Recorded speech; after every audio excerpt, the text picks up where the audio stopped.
حضرت خالد بن ولید اسلامی تاریخ کا وہ نام ہے جس نے میدان جنگ میں اپنی بہادری اور حکمت سے عظیم فتوحات حاصل کی۔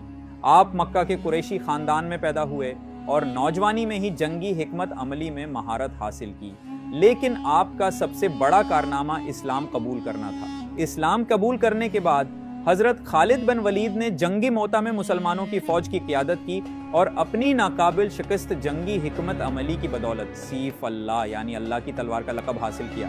حضرت خالد بن ولید نے کئی اہم معرکوں میں شرکت کی جن میں جنگی یرموک اور جنگی قادسیہ شامل ہیں۔ ہر میدان میں آپ نے ایسی فتوحات حاصل کی جو تاریخ میں ہمیشہ یاد رکھی جائیں گی۔ یہ پہلی بڑی جنگ تھی جس میں حضرت خالد رضی اللہ عنہ نے مسلمانوں کی قیادت کی۔ نبی کریم نے روم کے خلاف لشکر بھیجا۔ اس جنگ میں 3 بڑے کمانڈر شہید ہو گئے۔ اس وقت فوج کی کمان حضرت خالد بن ولید رضی اللہ عنہ کو دی گئی۔ حضرت خالد رضی اللہ عنہ نے نہایت حکمت اور بہادری کے ساتھ فوج کو بچایا۔ انہوں نے صرف چند ہزار مجاہدین کے ساتھ رومیوں کی بڑی فوج کے مقابلے میں مسلمانوں کو کامیابی کے ساتھ واپس نکالا۔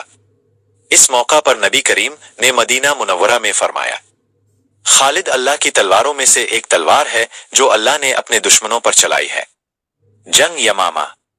حضرت ابوبکر صدیق رضی اللہ عنہ کے دور خلافت میں مسلمہ کذاب کے خلاف جنگ ہوئی۔ مسلمہ جھوٹا نبی ہونے کا دعویٰ کرتا تھا۔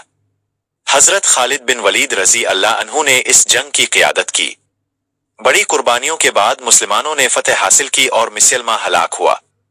یہ جنگ اسلام کی بقا کے لیے بہت اہم تھی۔ جنگ یرموک۔ یہ جنگ اسلامی تاریخ کی عظیم فتوحات میں سے ایک ہے۔ رومی سلطنت کی لاکھوں کی فوج کے مقابلے میں صرف چند ہزار مسلمان تھے۔ حضرت خالد بن ولید رضی اللہ عنہ نے اپنی فوج کو مختلف حصوں میں تقسیم کیا اور غیر معمولی حکمت عملی اختیار کی۔ 6 دن تک سخت جنگ جاری رہی اور آخرکار مسلمانوں نے زبردست فتح حاصل کی۔ اس جنگ کے بعد شام ہمیشہ کے لیے مسلمانوں کے قبضے میں آ گیا۔ حضرت خالد بن ولید کی بہادری۔ اپنے 100 سے زیادہ جنگوں میں حصہ لیا لیکن کبھی شکست نہیں کھائی۔ آپ کے جسم پر 70 سے زیادہ زخموں کے نشان تھے۔ آخر میں آپ نے فرمایا، میں نے اتنی جنگیں لڑے لیکن موت مجھے میدان جنگ میں نہ ملی، افسوس کہ خالد بن ولید بستر پر مر رہا ہے۔ حضرت خالد بن ولید رضی اللہ عنہ کی زندگی ہمیں ایمان، قربانی، بہادری اور اللہ پر بھروسہ کرنے کا سبق دیتی ہے۔ سلام کی نسل سے تھا۔ اللہ تعالیٰ نے آپ کو خاص علم، خوبصورتی اور دانائی عطا کی تھی۔